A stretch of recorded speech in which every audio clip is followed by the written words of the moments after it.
संजय गांधी राष्ट्रीय उद्यानाच्या eco sensitive zone आता 100 मीटरपर्यंत जाहीर करण्यात आलाय। केंद्रीय पर्यावरण खात्याने हा महत्त्वपूर्ण निर्णय दिलेला आहे।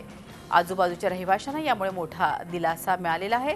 आधीची मर्यादा जास्त होती, आता 100 मीटरपर्यंतच इको सेन्सिटिव्ह झोन असणार आहे।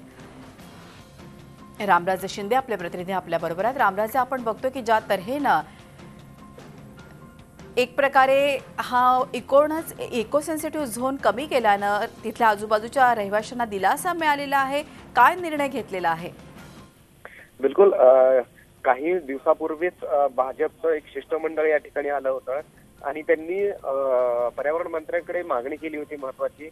या मागणीमध्ये सर्वात महत्त्वाचा मुद्दा हाच होता, संजय गांधी राष्ट्रीय उद्यान जे आहे या उद्यानाच्या परिसरामध्ये जी शिथिलता द्यावी। जो अगोदरचा कडक नियम होता, साधारण ते 5 ते 8 किलोमीटर अंतरापर्यंत हा इको सेन्सिटिव्ह झोन करण्यात आला होता केंद्र सरकारकडून, आणि त्यानंतर याच्यामध्ये शिथिलता द्यावी, कारण या ठिकाणी कोणतेही बांधकाम करता येत नाहीये, नागरिकांना रहिवाशांना घर बांधता येत नाहीये, त्याचबरोबर इतर कोणतंही कसलंही कन्स्ट्रक्शन करता येत नाहीये किंवा कोणतेही काम करता येत नाहीये। आणि त्यामुळेच केंद्र सरकारने आणि पर्यावरण खात्याने आज नोटिफिकेशन काढलेलं आहे आणि ही जी मर्यादा आहे ती आता 100 मीटरपर्यंत आणलेली आहे। त्यामुळे 100 मीटरच्या नंतर इको सेन्सिटिव्ह झोन लागू होणार नाहीये। त्याच्यामुळे नागरिकांना कोणतंही बांधकाम करण्यासाठी मुभा असणार आहे आणि त्यांना इतर सुविधा सुद्धा पुरवण्यात येणार आहेत। त्यामुळे हा नागरिकांना हा दिलासा मानता येईल केंद्र सरकारकडून दिलेला।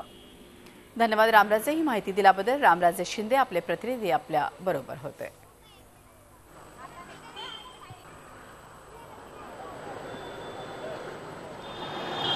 आपण बघू शकतो संजय गांधी नॅशनल पार्कच्या झोनला आता इको सेन्सिटिव्ह झोनला कात्री लागलेली आहे। आता 100 मीटरपर्यंतच इको सेन्सिटिव्ह झोन असणार आहे। त्यामुळे आजूबाजूची जी काही कन्स्ट्रक्शन होती ती करण्यामागे परमिशनचा जो एक तगादा खरं लागल्या जात होता बिल्डर्सकडून, कुठेतरी त्यांना आता दिलासा मिळालाय। झी 24 तास रहा एक पाऊल पुढे।